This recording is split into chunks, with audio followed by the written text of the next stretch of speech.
All right, now I just finished putting on all my pieces. And the last things I did were these little ladybugs on top. So again, I worked from the bottom and I kind of worked my way up. Something a little different, and we did this in the dome sculpture. If you wanted to put some clothing on somebody, all you had to do is add that little coil of clay. So right here, that little rim right there, and there's one over here too that kind of wraps around that branch right there. There's another one right here, and that little raised ridge right there as well. Those are going to be moss in mine, this light green mossy stuff, and I just kind of scored and attached a tiny little coil. Just kind of rolled it in my fingers in pieces, and I just kind of scored that area, dipped that little coil in water, and then I just kind of pushed it on there and just gave it a good little blend right there. And right inside, along this edge later on, I'll kind of rough it up so it looks a little bit more like that rough kind of that mossy stuff. And as you can see, hopefully by my artwork, things are generally placed where I put them. I have my one larger attachment, my two medium ones, and actually more than three smaller ones. There's two smaller leaves, and these ladybugs can be smaller attachments. So we have all that. We have plenty of overlaps, and we have, let me get my camera here. Whoop, where am I? There I am. Plenty of overlaps. I haven't done any more carving as far as the wood grain or any more undercutting. We're going to do a lot of undercutting and carving on this thing because I want it to get leather hard. Now, last time we wrapped it up, I sprinkled some water inside my bag, right? Don't do that this time. We want this to firm up a little bit, but not a lot. We want to get it to firm up some, but every time you finish attaching, you must cover it overnight. If you plan on continuing to attach more pieces, yeah, a little bit of water in there is not a bad idea. But now I'm done attaching things, and I want this to firm up a little bit. So no water inside my bag. Okay, just leave it like that. If you have a really safe place, all you really have to do is just lay your bag on top of it.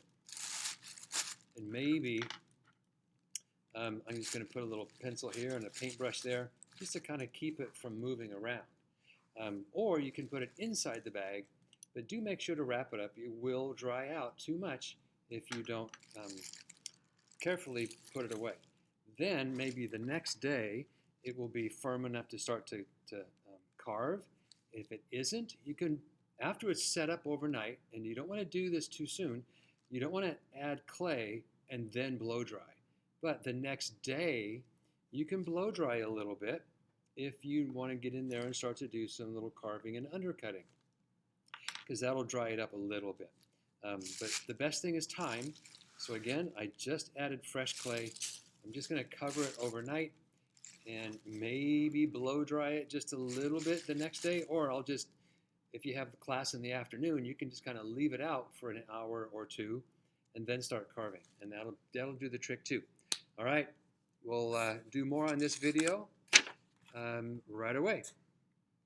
All right, now that this thing has kind of firmed up just a shade more, we're going to be doing a lot of the same things we did with the dome sculpture and with the coil pot.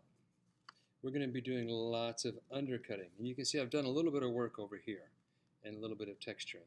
But take that pencil and get under there. Again, just like getting under your finger, anything you want to kind of lift up.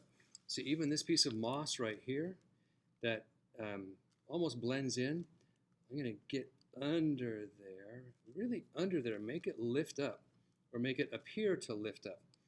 And the other good tool to use is a paper clip. And I brought this part out so I can have something else to hold on to. So if you use your paper clip and kind of turn it to the side, you can make it look like there's no tool made that mark. And we are going to, remember, tool, so I kind of rounded that off a little bit. We're going to tool all surfaces. And sometimes tools are just your fingers. Okay, that's all it is.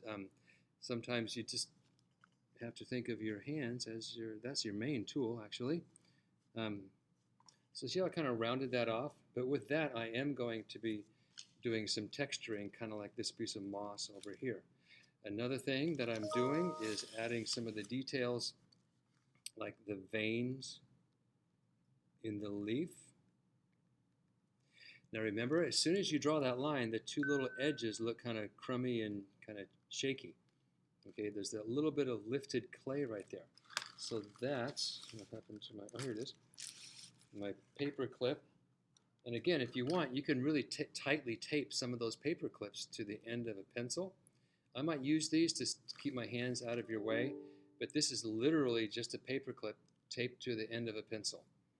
That's all it is. You can even see the paper clip right there. Okay, so I'm going to start using that just so my hand is not in your way. And I think it's a little bit easier to use too if you can do that. So I'm just going to kind of look how cleanly that peels off compared to that rough edge back here. So I'm just going to barely take a little bit of that off. Now this clay should be dry enough to be able to take like a dry paintbrush and just kind of flick away some of the extra shavings. And you want to keep it at that leather hard. You don't want it to get drier than that. So I can just, I'll take this pencil again and do one more of those. I won't do them all. And I'm trying to do all these veins, and I would do more, but just for the sake of time, I'll just do a couple. Or these crumbs should also kind of blow away. You know, if you do that, but I wouldn't do that because those crumbs get all over the place. You don't want to make things too dirty. I am going to kind of make this into what might look like a ladybug. So I'm going to kind of start to carve out, and this is where relief sculpting. So I'm going to take some clay out right there. Relief sculpting can be at play here. So carve that. A definite line, kind of deep.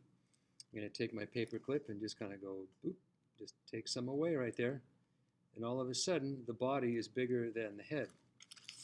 Okay? And I would brush away. I'm also going to undercut underneath this ladybug all the way around. I can just kind of soften it with my fingers and continue doing that. Ladybugs have that little split down their back where the wings happen. So I'm going to turn this, kind of get that little split. And I will even drill little holes for the black spots on the ladybug. So if we paint these later, that's great. But we don't want to depend on the color to show what's there, kind of like your dome sculpture. It should have a life all of its own without color. You should be able to tell what's going on. So I could use the end, oh, that'd be too big. I'm going to use a pencil, poke a hole and kind of wiggle it around. Maybe one over here, poke a hole, twist, a little bit of a wiggle, and do that kind of thing for the ladybug spots. So sometimes your solutions are just so simple, and they're really effective that way too. All right, I have two leaves that kind of got smushed together. I made another tool that I can use in place of a pencil. I just took that paper clip and kind of took pliers and pinched them together to make a really small loop right there. And again, I'm going to do this so my hands aren't in your way.